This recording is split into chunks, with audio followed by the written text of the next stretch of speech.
Hello, dear participants. Today we will learn about data and measurement of scales. Let's start our day with a good thought by Theodore Roosevelt, who said, "Believe you can, and you are halfway there. The very first step to success is to believe that you can do." Today we will learn about data, meaning types of data, sources of data, government as well as non-government sources, collection of data, and measurement of scales. As per the Forbes report, 90% of data has been generated in the last 2.5 years. We always talk about data. Data is required, data need to be modified. But what is this data? Data is basically raw facts and figures. When we collect them, we call it data. Data is also defined as factual information used as a basis for reasoning, discussion, or calculation. If I simply say 5.5, 5.4, 5.3, does this reveal any information to us? But if I say the average height of section A is 5.5, the average height of section B is 5.4. So we need to process data to collect some information. Data can be classified into primary or secondary data, qualitative or quantitative data, discrete or continuous data, cross-sectional, time series, or panel data. They are not independent of each other, rather, they are related to each other. Secondary data can be qualitative or quantitative. Secondary data can be qualitative or quantitative along with discrete or continuous data. Secondary data can be qualitative or quantitative, discrete or continuous, cross-sectional or time series or panel data. So let's take primary data. Primary data is basically the first-hand data, which is original, which we collect for our study. For example, if I collect the data of my students in my class, for example, I have a batch of 40 students. I write down the height of every student. Roll number 1 has 5.4 feet. 5.3 is the height of second student. 5 is the height of third student, and so on. I have collected the height of all my 40 students. And when I take out the average of those 40 students, I'm driving out some information. So, primary data, we collect the information first hand. It is related to my problems and objectives oriented. Generally, we prefer primary data when secondary data is not available. And my problem requires the data to be collected at first hand. The data need to be authentic. We should maintain this authenticity in my data collection. It should be relevant to my study, but at the same time, we should also keep in mind that data, while we are collecting through primary mode, it involves time and money. For example, if you are pursuing a research in PhD, do you want to complete it in a specific period or you have ample time to do it? Generally, we have a limited period to do that. How much time we can devote, how much money we can invest. So, considering these time factors, I should pursue with my primary data. Let's take some examples of primary data. For example, you want to understand the buying behavior of customers for green products,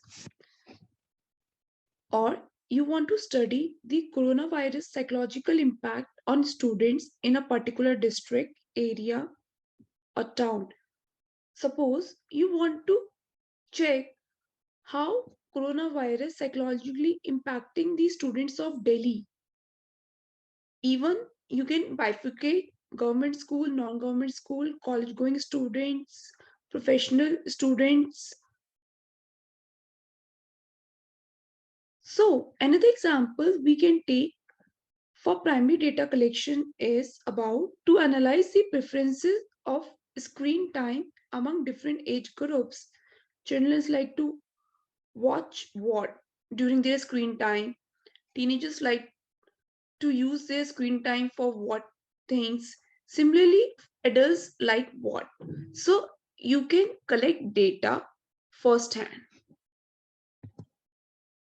The three most prominent methods to collect data from primary sources are observation method, interview method, questionnaire method. In observation method, we observe. As per the Oxford Concise Dictionary, it is accurate watching, noting the phenomena by which they occur in nature with regard to the cause and effect of mutual relation. For example, when I talk about buying behavior of customers for green products, I have segregated a section in the departmental store which has only green products. What I'm doing now, I'm sitting at the back just observing what consumers are doing. What are their reaction towards the green product? How much time they are devoting? What are they preferring? So I'm not directly involving, rather I'm observing. So I'm collecting the first hand data. This is my observation method. It can be conducted in a natural environment or in a simulated environment. Uh, in a natural environment, I'm not making any changes, I'm just observing as they are. Or in a simulated environment, for example, I have placed the green products at prominent places or at the places where consumers prefer them and cache those products. So I might simulate the environment. So observation method can be used when we are talking about the behavior, when we want to capture the scenarios which can not easily be expressed otherwise. Some tips while using the observation method: subjective bias should be avoided. What my personal thinking about the green product is, I should not have that in my study. My biasness and my data collection technique through observation should avoid that. It is generally suited to the studies related to human behavior, or the respondent is unable to give responses verbally, although it is an expensive and time consuming method, as you have to convince the departmental store to give you a segregated section for green products. There might be 5 customers, there might be 10 customers, there might be no customers. So you have to wait till the minimum number of responses you can collect. You need to be very patient while collecting data. For example, some customers behave very good towards the products, some just reject it. Some people are not visiting in that area. Some customers visit regularly. On particular day, there might be 2 customers. On another day, there might be 5 customers. So you need to be very patient with yourself and while doing the observation method to collect the data. And You can collect present information through observation method. Second method is interview method, where we need to communicate. It can be structured or unstructured. In structures, interviewer has set up sequential questions, whereas in unstructured, interviewer is free to ask anything. It is conducted through personal interview or telephonic interview. In personal interview, the presence of interviewer and interviewee is required. Here, observation method is also applied. Interviewer observe the verbal and non-verbal behavior of the interviewee, the facial expressions. Along with that, the replies given by the interviewee. In telephonic interview, it is conducted through telecommunication mediums. It has a wider scope and reach. Some examples include survey calls. For example, if you have purchased something, you get the calls to rate the product. How was the delivery, behavior of the delivery person, and so on. Interview method is widely used to conduct narrow research. For example, if you want to design a curriculum for the new research division of a management institute, being the in charge of curriculum designing, you call the experts, you call the panel, you take their views, and you go ahead whether you should require to make changes and what all changes can be done. Third method is questionnaire method. Questionnaire is a research instrument which consists of series of questions for the purpose of gathering information from the respondents. It can be structured or unstructured. In structured questionnaires, responses fall into clearly defined categories, whereas in unstructured questionnaires, respondents create responses. Similarly, it can have open ended questions or close ended questions or both. In open ended questions, respondent is free to answer, whereas in close ended questions, it has limited responses. A questionnaire must target what should be asked, how should each question be phrased, in what sequence should the questions be arranged, what questionnaire layout will best serve the research objectives, how should the questionnaire be pre-tested, does the questionnaire need to be revised. So basically, if you have decided the object and you have decided you are required to collect the data through questionnaire method, you create set of questions, you revise them, you pre-test them, you rectify them, and then you circulate to collect your responses. Some tips while using the questionnaire method. A questionnaire is as good as the question it asks.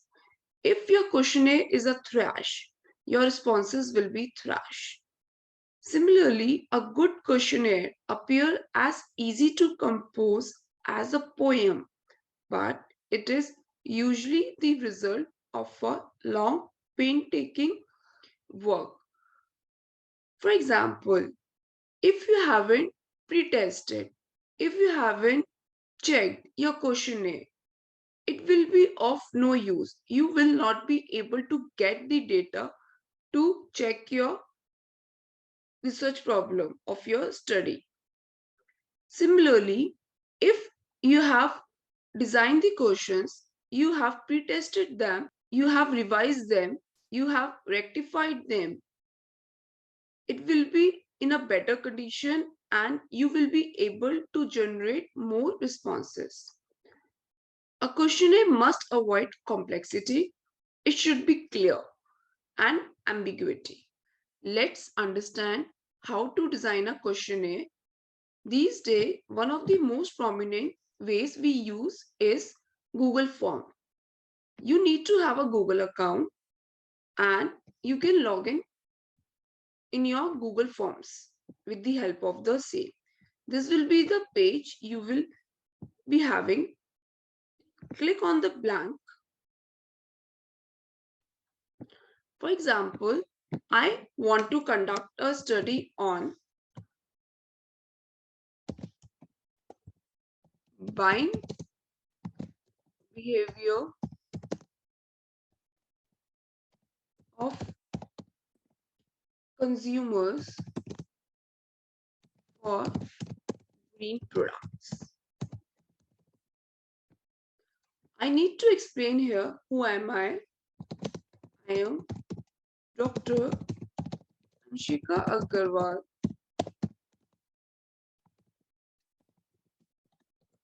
Assistant Professor, Ramanujan College, University of Delhi. I have to disclose what I am doing. I am conducting a research on buying behavior of consumers for green products. At times, respondents are reluctant to answer. So, I need to give a disclaimer like all responses will be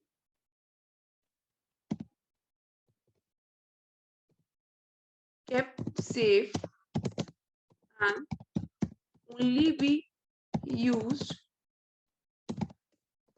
for the purpose of this study. You can use any language. You can take some standard languages available. So that's up to you. Here, now I will design my questions. For example, name. I can select from here what all options I need. As it is a name, it will vary from respondent to respondent. So I kept a short answer. If I want to make it compulsory, I will check this required button, else I will not check this button.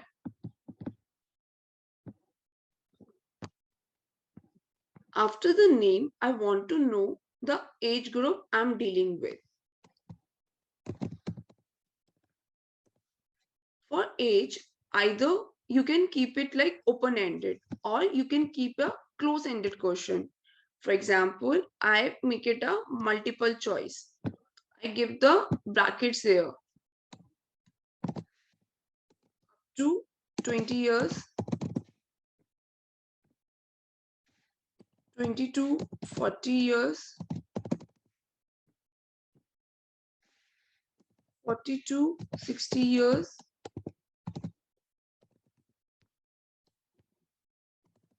above 60 years. Again, I will make it a compulsory question.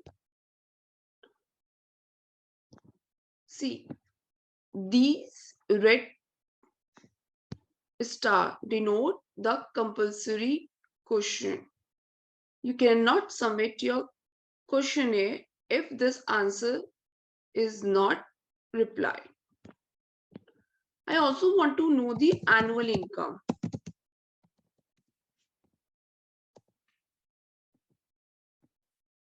For example, to rupees 2 lakh,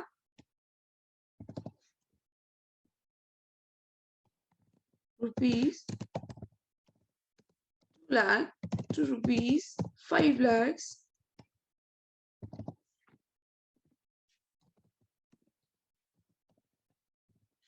rupees 5 lakhs to rupees 10 lakhs of rupees 10 lakhs. So I can design questions as per the requirement of my research objectives. In the checkbox column, I can choose more than one options. In the multiple choice, the respondent can choose only one, whereas in checkbox, the respondent can choose more than one option. In the drop down, the respondent can choose from one of the options. In the file upload, the respondent can upload some file. Then comes the linear scale. Linear scale is basically a Likert scale where we have questions like strongly agree to strongly disagree, strongly satisfied to strongly dissatisfied. It can be from 1 to 3, 1 to 5, or 1 to 7. So these are some questionnaires we can create. I will share with you one of the examples of the feedback forms you fill. This questionnaire is about the feedback. I have mentioned the title here. We have requested you to provide your valuable feedback. We have disclosed how it is going to improve our future training programs. We have made email a compulsory part. We have made name a compulsory part. You can see the star mark here. Institution, organization. How did you find the content of the session? You can tick 1. What aspect of this session were most useful? You can write an answer. Please rate the resource person. 1 is lowest, 5 is highest. You can select on the basis of subject knowledge, ability to retain, presentations, and so on. Similarly, your overall knowledge levels before and after the session. So these are some examples of the questionnaire.